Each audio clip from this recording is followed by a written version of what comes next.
So Ripseed completed 3 years, and we went to a resort over the weekend for the celebrations and to have some fun because team has been working so hard.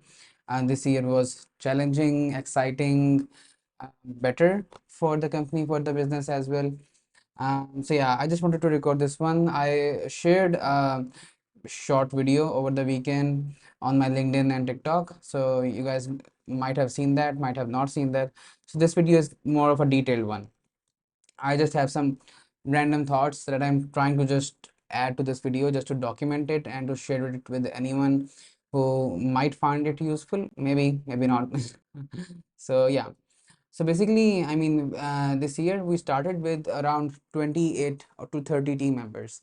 So in our previous anniversary pictures, you might have seen them. So we were around 23 people in that anniversary celebration. We went to some hilly areas. We were 30 people, 30 people strength, but 23 people came to the anniversary. But this year we were around 20 people in strength, and 14 people came to the anniversary celebrations.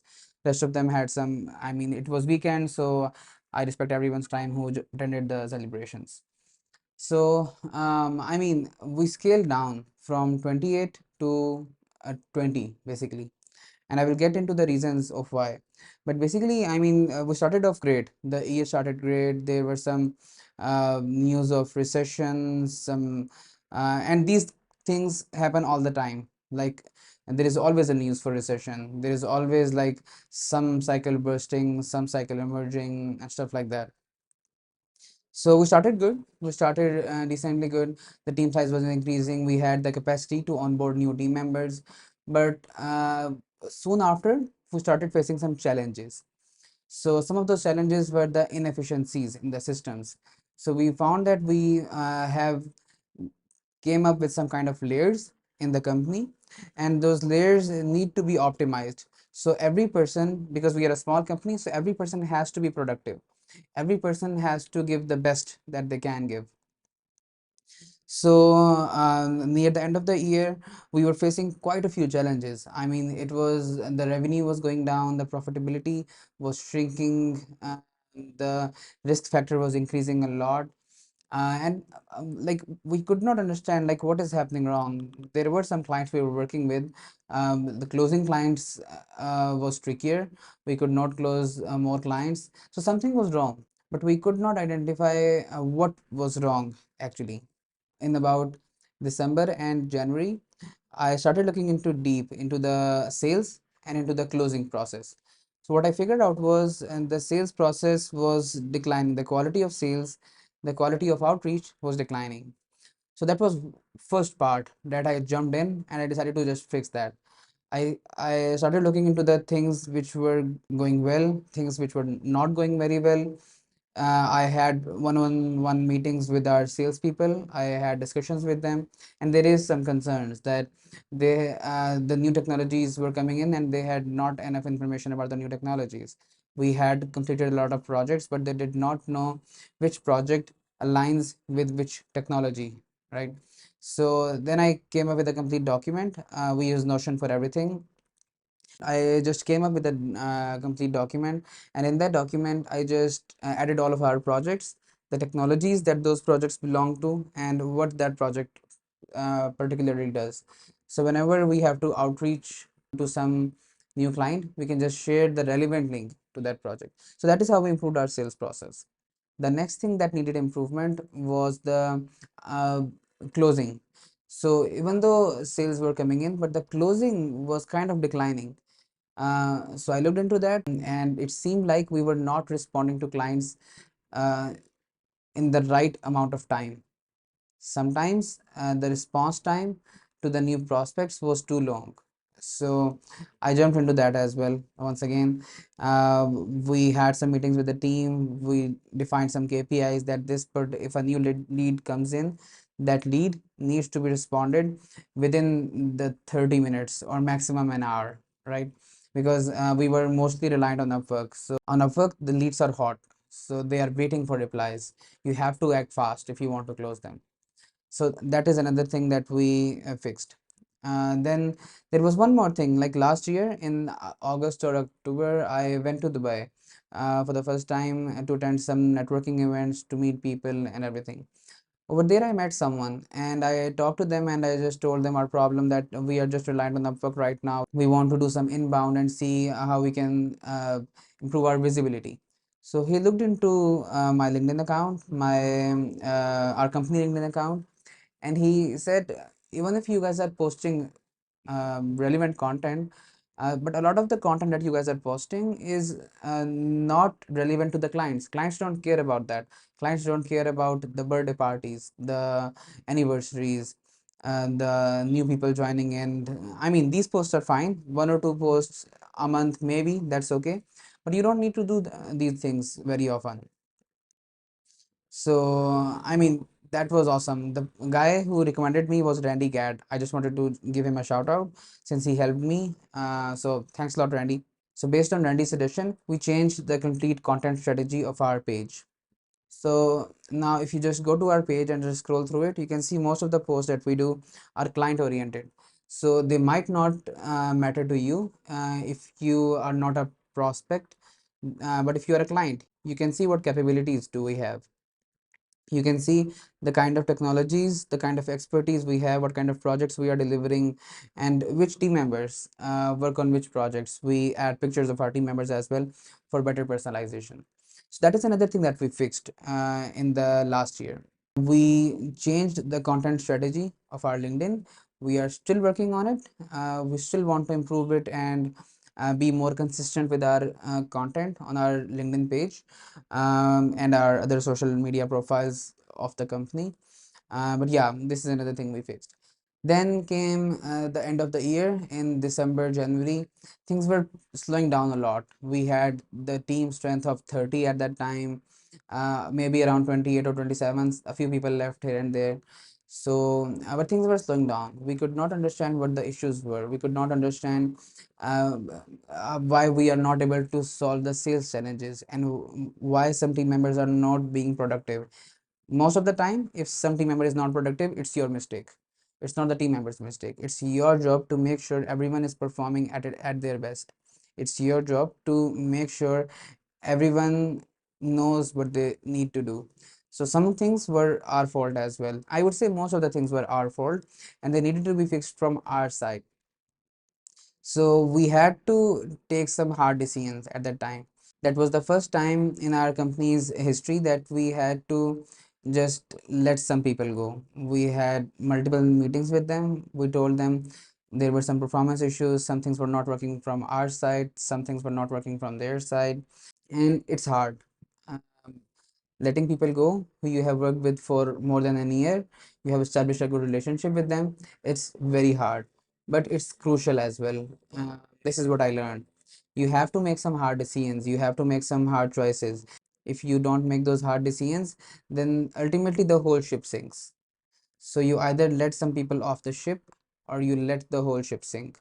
That was the choice we had at that time. And we needed to be more focused as well. This is another key point. We needed to be more focused from team standpoint, from client standpoint. We wanted to make sure that everyone in the team is super productive.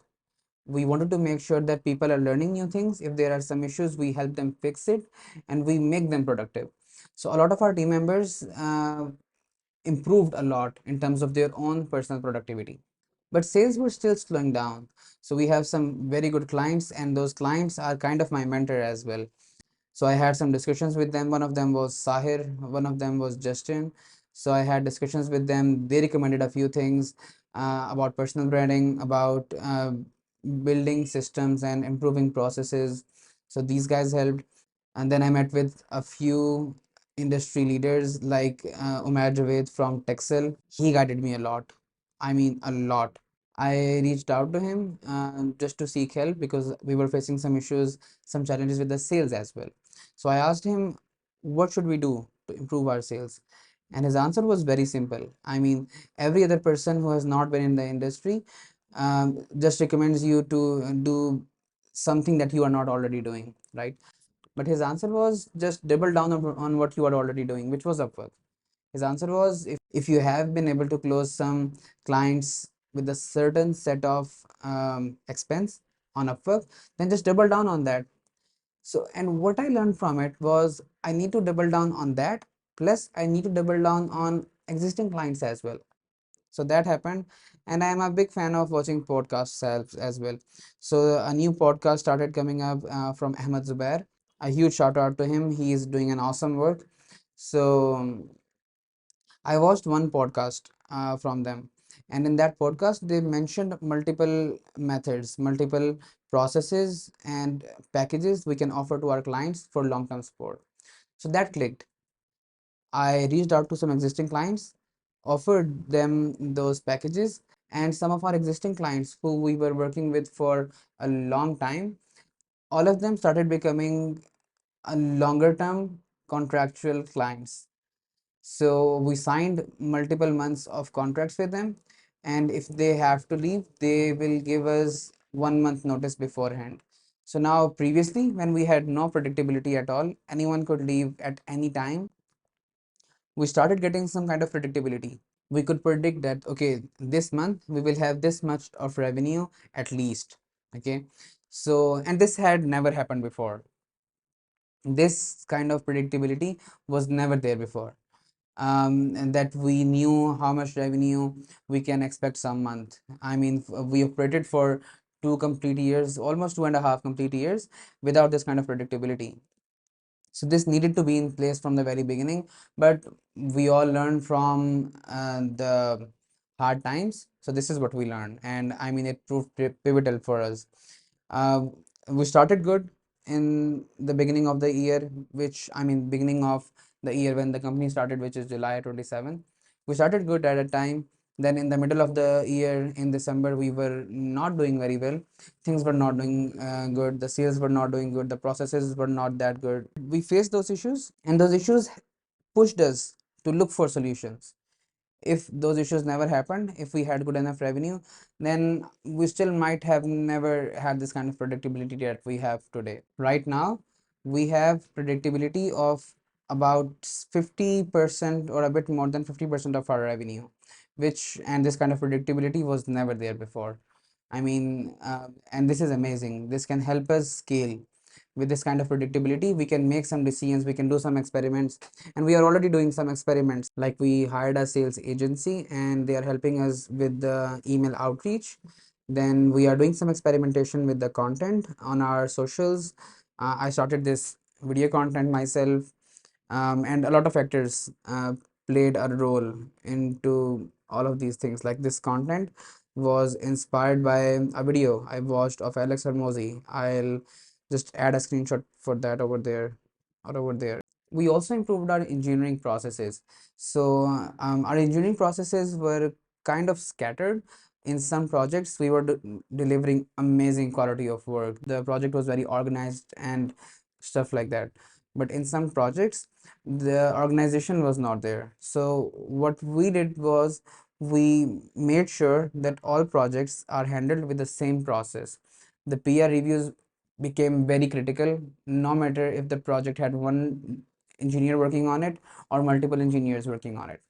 We tried to improve our engineering processes so the quality that we promise our clients is there, and that showed us instant results.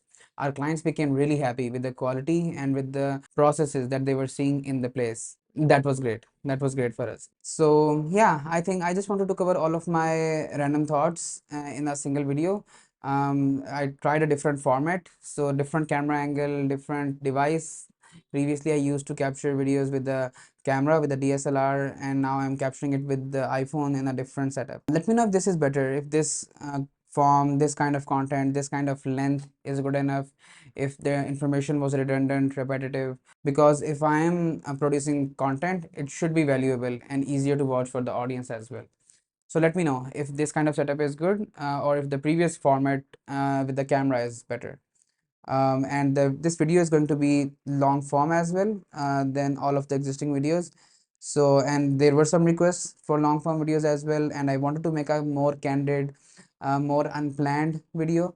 So I might have missed some points. Let me just think, did I miss something? I covered the engineering processes, I covered the issues with sales, the issues with closing. Yeah, I think I covered everything. Yeah, I think we did. Okay, so that's good. Thanks a lot. Let me know if you have any questions that I can answer. Drop them in the comments down below. Drop me a message on LinkedIn. I try to answer as many LinkedIn messages as I possibly can, but my inbox is flooded these days. So apologies if you have still not heard a reply from my side. Share this video with anyone who you think this can help, and like this video so the algorithm can boost it and we get more views and I get more motivation to build content like this. Thank you.